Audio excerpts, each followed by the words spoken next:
This is the Victory Sports Network, NAIA Football. We are talking today, and we'll hope each and every one of you are set to learn something about what is happening in the world of NAIA football and its championships as we get set to go into a little bit of a special conversation here today as we talk the NAIA Football National Championship game. Our guest is Austin Bennett.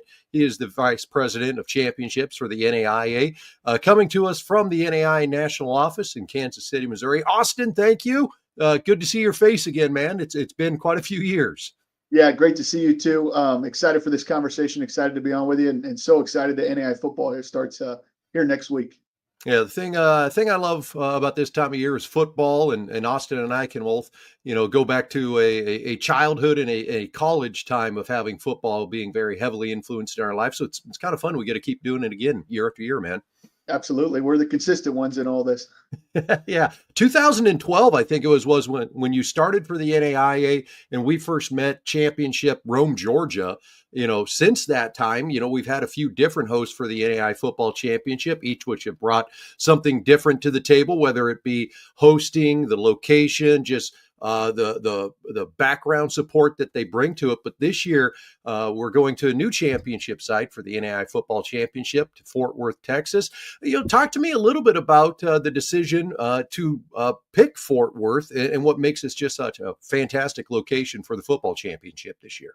Yeah, I'm so excited. Thanks for bringing that up, and thanks for also speaking to previous hosts, because I think that's important for how we got here and to acknowledge the great support and hosts that we've had in the past, and all that kind of led up to the want to continue to push forward in terms of what we're offering to our student athletes and our coaches for that football national championship experience. And so kind of going through our normal process of spending time bidding it out, having conversations at different conventions along the way with potential CVBs and sports commissions.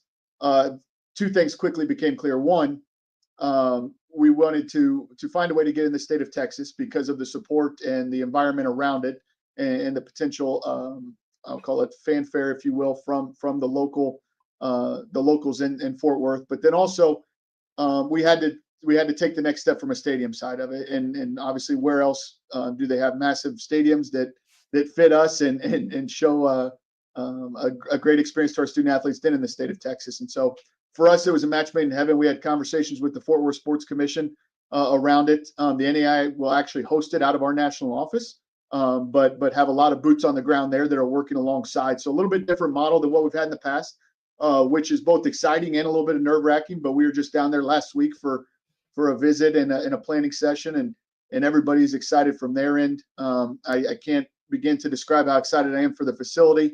And the experience that will provide, as well as just the local support and the excitement in the city of Fort Worth. Yeah, I as a person that's kind of gone through this, and I think you may remember these emails. I was made aware that the city of or the community of Raleigh was maybe not going to continue with the championship, so the championships came up for bid. So, like any NAIA football guy out there, I download the packet, get me the information. Hey, maybe we can host this in Fargo at the Fargo Dome. And the thing I found out, and it was a great process for me as you go through this, there are a lot of things behind the scenes that I think the common fan just doesn't really understand and know that you have to have with this championship, from hotels to local events that you have to be able to have these players be a part of. And I can only imagine some of the things when you start looking at Fort Worth. But as you looked at that total package, what were some of the things that really stood out for what Fort Worth and this area of Texas has to offer that makes it beyond just that 4-hour football game that's going to be great for the NAIA, the other things that are good about it? Yeah, I think it's twofold. One, it gets us kind of in a football crazy landscape, which is exciting. And so I think that piece of it, the towns, we've heard from obviously people at the school district, people in the city. Texas Wesleyan plays a lot of their all their home football games there, and talking with their athletic director, Ricky Dotson, he talked about the support that comes that aren't just Texas Wesleyan fans. So that piece is exciting. I won't share a lot of detail, but we have some exciting things around the student athlete experience event that we have kind of in the hopper and are charting out to come to fruition, which I think will be completely different and a completely different level than what we've done in the past, which we're really excited about with some of the things that go on in Fort Worth.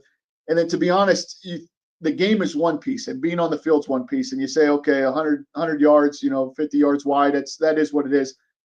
but the experience we're going to be able to provide for media and for the coaches in the coaching box, the press box and the pavilion at the end of the stadium that houses the locker rooms, but also has an entertainment area up top and a viewing deck up top with tables and chairs, and to the video board, which is massive. I think what people will see and ultimately feel when they come will be that next step that we needed to take in our football championship experience, not just for the players and coaches, because that will be a step forward, but for everybody else involved, because as you said, so much goes into it. So many people do work, so many people come to cover it, and so many people need to feel that experience, whether they're playing in the game or not. And I think that's what we hit on all points here in Fort Worth. Yeah, the thing that really sold me on it, I'd heard a lot, from Texas Wesleyan and their fans and coaches about, the facility, and even opposing coaches, Ottawa going in there and playing, different teams coming there. Hey, first class facility. But what really sold me on it was the head coach of Benedictine, Joel Osborne, last fall, when they went down and played Texas Wesleyan in the NAIA Championship Series. And one of the first things he said to me is like, that is a first class operation down there. That would be a great place to host a championship. So I'll give credit to, Coach Osborne. He was the one that, got this pushed through, right? No, but you hear the reviews from all the coaches and everybody out there. And it certainly sounds like, this is, as you put it, the next step for the NAIA Football Championships. Yeah, and that's great to hear from him. And at that point, that was kind of my last sign off, if you will. We had been about 12 months into the process of working with that group down there, and the potential of it becoming our host for the championship, and going through financials and responsibilities and this and that and the other. And then when I heard both Coach Osborne and their athletic director, Charlie Gartmeyer, who knows NAIA football just about as well as anybody in the country, speak so highly of it, that only confirmed to me that, okay, we were on the right path, and let's push forward and get this done. Yeah, it will be a fantastic place to host the NAIA Football Championship. I'm looking forward to it. And as you said, there's like the evolution of hosts. My first experience was Savannah, Tennessee, and what maybe lacked in facilities and hotel and all that was made up for by the locals and everybody feeling like it was such a big event there. And I think as we've gone through, Rome, Georgia, when we've gone to Florida, we've gone to Louisiana, we've gone to North Carolina, every time has maybe been just a little bit better and a little bit different than the time before. So I'm certainly looking forward to the new things that Fort Worth is going to be able to put on the table for us. As we roll into the championship, there are changes a little bit to the championship selection process. And this has been a fine tuning really over the last couple of years, Austin, of a change to the NAIA Championship Series qualification process, where before it was 16 teams. We're using the top 25 poll and kind of figuring out from there. Now we've got a selection committee. We've got criteria that are involved to get to that final 20 that are going to make the postseason. And one thing that is added this year is the NAIA Football Performance Index, which is going to be a way of rating teams and their strength of schedule and how that is going to play into the postseason selection. Could you talk a little bit to us about the addition of that in the NAIA Championship Series selection process? Yeah, with that coming on board, I think it's an additional piece of information for the committee to use. It gets to the numbers and how the results were, and like you said, speaks to strength of schedule, speaks obviously to your win-loss record. Obviously, the more you win, the better, clearly. But polls or the ratings have come out of selection process. That was a mandate by our National Administrative Council a couple of years ago, and it finally came to football to take part in that as well. And so they needed an analytic. They needed another tool to use to rate these teams. And so I won't, without getting into too much detail, and it's actually, I think it's online now. It is, yep. Your win or loss versus the opponent's record, where it's at home and away, or it's neutral, so on and so forth, adds up into this calculation that ultimately places you in a ranking based off the Football Performance Index. It's very similar to what the Division II model has been from that perspective when they're doing not only selecting but seeding of teams. And so after having a couple years on the selection committee with a few analytics that just didn't fit or we didn't necessarily have very much control over, kudos to the coaches and the executive committee of the Football Coach Association for finding this, coming up with it, putting it into play, testing it, everything we needed to do to hopefully iron out all the kinks. Obviously, going into the first year, there still may be a few issues, but I think it'll draw a great conclusion to how everybody stacks up when it comes time to select those teams for this year's field.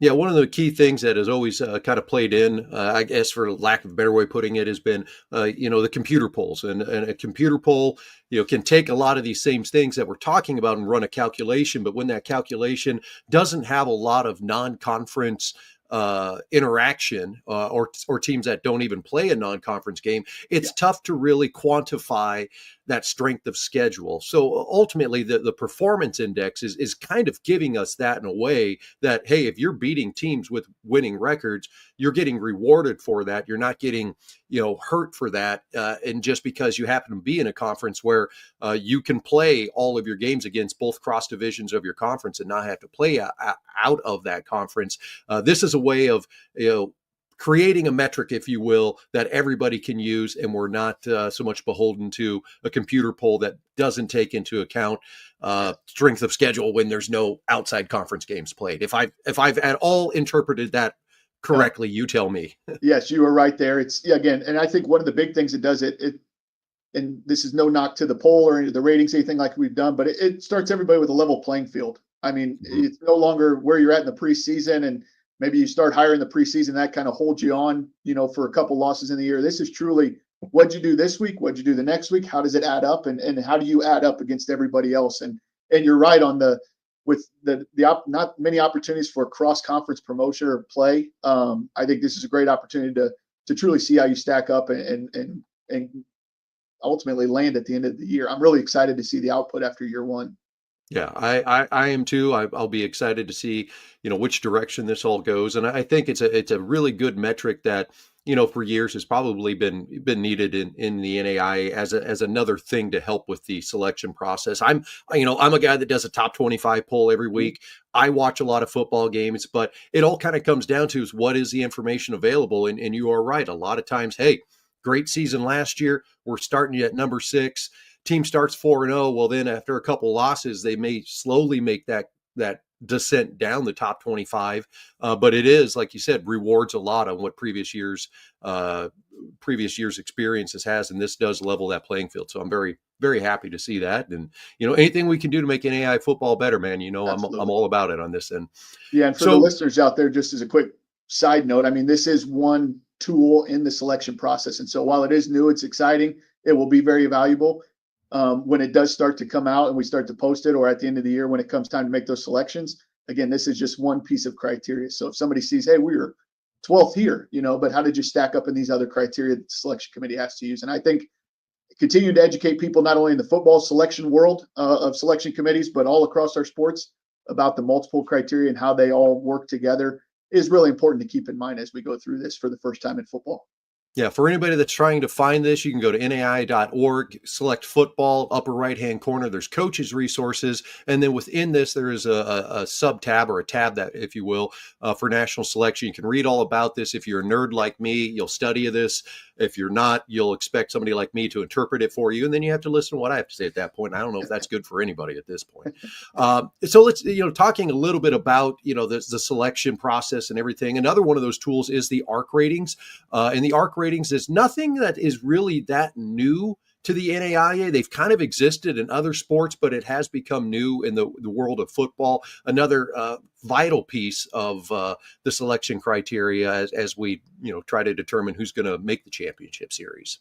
Yeah, these are great because they're snapshots at different points along the way of how you're stacking up in your arc. So we have conferences obviously put out conference standings, things like that, but again, those are voted on by coaches in the conference. So the ARC ratings really show, okay, in this area of the country, this is how I stack up based off of the selection criteria. So at, say we release one October 1st.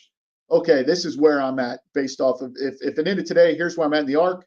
And then you could start to look at other ARCs and obviously the criteria and start to put together, okay, we'd probably be in today, or we need to win more. That's the easiest one to say is we need to win more. But again, I think they're great snapshots along the way to show, okay, in this part of the country, this is how I stack up based off of what selection committee is going to use come selection day. And so I think those have become really valuable. I think they've become a great promotional piece for us as well, because people want the information sooner and sooner. They want to know, hey, how close are we? Where are we at? And to be honest, it also allows more teams to be promoted and ranked, to be honest, than what you'd have in a normal top 25 rating. You may get that team that's receiving votes that is on there, but people are like, oh, what's receiving votes? Well, now they can say, we're number 5, we're number 6, we're number 7 in our arc. And, that kind of keeps that carrot out there for the grind of the football season. Yeah, it is another tool in the toolbox when it comes to selecting the NAI postseason, and it certainly has been an evolution through the last couple years. One thing I'll throw at you here, and I love this. I love this about fans of NAI football because I'm a fan of NAI football. We went from 16 to 20, and everybody was like, "All right, bigger postseason.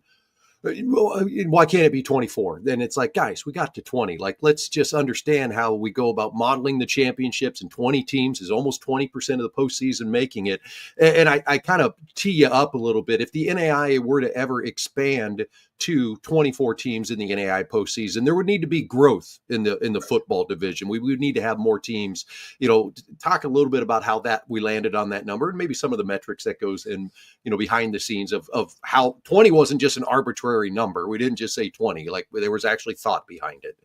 Yeah, we got to the point a handful of years ago where I think we were down to maybe 3 at-larges available when we were at 16 because of the conferences and them growing so much and splitting into 2 divisions, so on and so forth. And so quickly became in focus that, okay, we need to look at just the field and how it's made up. And so working with the commissioners and the National Administrative Council, 20 became the easy number because for 2 reasons. One, that got us to basically 7. I think there's 7 Yep. at-larges that could be had in a given year. But at the same time, it kept us under the council president's mandated threshold of that 20 to 21% access ratio for teams. And so what that is, so say you have 100 football teams in the NAI, that means 20% or 21% can make the postseason. Well, 21% would be 21. Really hard to do a postseason with 21. So 20 became the logical step and the formula that we wanted to use. And then from there, ultimately, we went into, okay, what does it look like? How do buys work? What is the first round? How do you play on, so on and so forth, the entire format of it. And so yeah, you talk about getting to 24. I'm glad you're getting very similar emails and calls and questions that I do on that because people love football and want more and more. And no matter how big you make it, there's always those few teams that are the first ones out, unfortunately. And so they want to make a case for themselves or want to know why it's not bigger. So, but yeah, the answer to that, to get to 24, that we're going to have to continue to add more schools or that play football into the NAIA or have more schools start it. And so I think that's kind of an exciting challenge and one that we here at the National Office would gladly take on if we had more schools to get to a 24-team format, excuse me. But yeah, that was kind of the makeup and the history behind that. Yeah, we love NAI football. We want to get more NAI football. We just have to be patient, and we've got plenty of it still to come. We haven't even started the season yet. We're gonna tee one up for you. The 5,000-mile view. You are the VP of championships for the NAIA, so you're not just. We would love it if you only cared about football, but there's a whole bunch of other sports. Give us a quick overview of what else has happened in the world of the NAIA championships and some of the things that you've got on your plate. Yeah, I think we're in a great place overall across the championships department. One of the things when I first started as the director 4 years ago was we had a lot of turnover in the staff, and I'm excited to continue to report and share the great story that we kind of shifted our hiring practices and hired people with coaching and administrator backgrounds, which sounds super easy, but at the time we just weren't doing. But they brought so much as far as knowledge and understanding of the cyclical nature of sports to the department to lead it from that perspective, which has given us just great ability to pivot and work with those coaches. But then one of the exciting things I think for this year is we really worked this summer on the end-to-end design of the experience of student athletes and coaches at our championships. So while we've prided ourselves on upgrading that experience and we've done some good things over the last 4 years, this year was a logical time to take that next step of, okay, from the time you find out that you are making a championship all the way to your exit from the championship, what does your experience look like and how can we increase that? How can we make it better? How can we add signage or experiences? Or, to be honest, one of the things we heard is seeing their team logo more. That makes it feel real. We wanted to really amplify that experience to whether it's in the first round of the playoffs or the first round of an early round in another sport, or it's at the final site, that it feels different. And I think, again, we've done some good steps, taken some good steps in that, but I'm really excited for our student athletes, our coaches, our schools, our teams to see the increase in that experience and the increase in the effort that we put in and the resources we put into creating a better end-to-end experience, no matter how long your postseason experience lasts. It's excellent. It's good to hear. It's all about the student athletes at the NAIA level. Austin, thanks for joining us for the conversation here today. I really appreciate it. Yeah, thank you for what you do, and I appreciate it. And I look forward to following all football season long. Austin Bennett from the NAIA National Office. Appreciate him joining us for the conversation today. Obviously, we're excited at the start of the NAIA football season. The championship is many weeks away, but the preparations have already begun. And looking forward to what our hosts in Fort Worth are able to do for us, what they're able to do for us, and what the NAIA. I can't even speak. What am I doing here? What the NAIA National Office will be able to pull off for this site. The NAIA Football Championship obviously is an important one that we're very close to, and just happy to have the conversation prior to the season to get everybody juiced up a little bit about what that final site's going to look like for this year's NAIA Football Championship. That's going to do it for this show. I am Jason Dannelly. This is the Victory Sports Network. Thanks for checking out some NAIA football. We'll be back again soon with more NAIA football coverage.